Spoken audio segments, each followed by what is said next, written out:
उपराजधानी नागपूरमध्ये आजपासून विधिमंडळाचं हिवाळी अधिवेशन। विविध मुद्द्यांवरून विरोधक सरकारला घेण्याची शक्यता। तर अधिवेशनात विरोधी पक्षनेतेपदाच्या नेत्यावर शिक्कामोर्तब होणार का याकडे सगळ्यांचं लक्ष। विरोधी पक्षनेतेपदाचा निर्णय हा विधानसभेचे अध्यक्ष आणि विधान परिषदेचे सभापती यांच्या अखत्यारीतला ते जो निर्णय घेतील तो आम्हाला मान्य। मुख्यमंत्री फडणवीसांचं स्पष्टीकरण।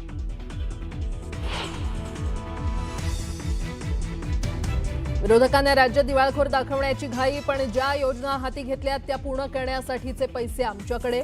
फडणवीसांचा विरोधकांवर पलटवार।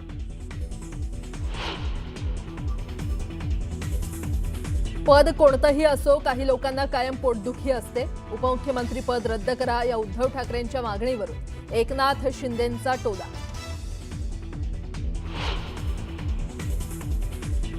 मीडिया कंपनीतील जमीन गैरव्यवहार प्रकरणी निलंबित सब रजिस्ट्रार रवींद्र तारूला अटक। नियमबाह्य कागदपत्र बनवल्याप्रकरणी बावधन पोलिसांनी ठोकल्या बेड्या।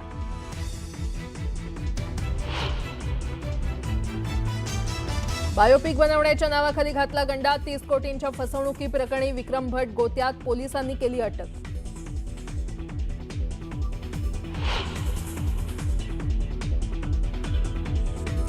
राज्यात गोरक्षकांप्रमाणे कबूतर रक्षक तयार करा। जैन मुनी निलेश चंद्र यांचं वक्तव्य।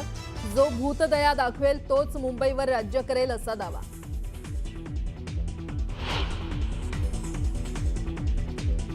नाशिकच्या सप्तशृंगी गडावर कारचा भीषण अपघात। 700 फूट खोल दरीत कार कोसळून चालकासह 6 प्रवाशांचा मृत्यू।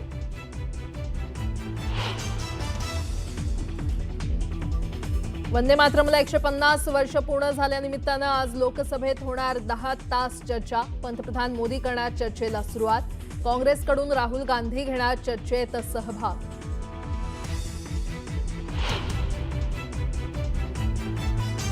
इंडिगो एअरलाइन्सकडून प्रवाशांना 610 कोटी रुपये रिफंड, तर 6व्या दिवशीही 650 पेक्षा जास्त उड्डाण रद्द।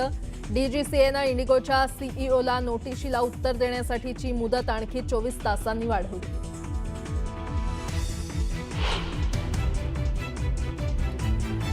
गौरव खन्ना ठरला बिग बॉसच्या 19व्या सीझनचा विजेता। फरहाना राहिली उपविजेता।